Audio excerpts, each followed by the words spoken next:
السلام علیکم ورحمۃ اللہ وبرکاتہ۔ محترم ناظرین، اس سردی کے موسم میں ایک اہم مسئلہ جو ہمارے سامنے آتا ہے وہ ہے کپڑوں کی، لحاف اور بستروں کی پاکی اور ناپاکی کا، کہ میاں بیوی جب ہم بستری کرتے ہیں، صحبت کرتے ہیں، تو جو بیڈ شیٹ ہے یا لحاف گدے ہیں یا جو کپڑا ہم صحبت کے بعد غسل سے پہلے پہن لیتے ہیں، تو کہ یہ ساری چیزیں ناپاک ہو جائیں گی؟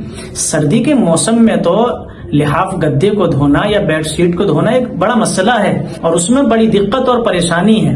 تو اس میں یہ بات یاد رکھنی چاہیے کہ کوئی بھی چیز ناپاک اس وقت ہوتی ہے جب اس پر کوئی ناپاکی لگ جائے۔ اگر لحاف بستر پر یا گدے پر یا بیڈ شیٹ پر یا آپ کے کپڑوں پر منی نہیں لگی ہے یا کوئی اور ناپاک چیز نہیں لگی ہے تو یہ چیزیں ناپاک نہیں ہوں گی، یہ پاک اور صاف ستھری ہی رہیں گی۔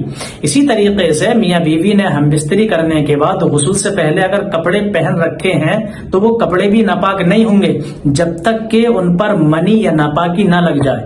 اور دوسری بات اس میں یہ ہے کہ اگر لحاف بستر پر یا بیڈ شیٹ پر یا آپ کے کپڑوں پر منی لگ گئی ہے یا ناپاکی لگ گئی ہے تو یہ مطلب نہیں ہے کہ اب پورا بستر ہی ناپاک ہو گیا یا پورا لحاف ہی ناپاک ہو گیا یا سارے کپڑے ناپاک ہو گئے۔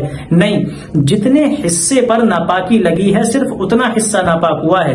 اگر آپ اس حصے کو دھو لیں گے تو وہ چیز پاک ہو جائے گی۔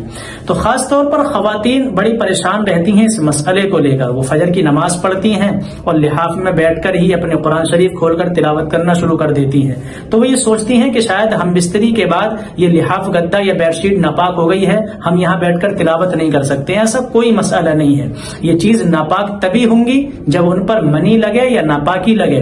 پھر جتنے حصے میں ناپاکی لگی ہے صرف وہی حصہ ناپاک ہوگا۔ اگر آپ اس کو دھو لیں تو پھر اس کے بعد پورا کپڑا ہی پاک ہو جائے گا۔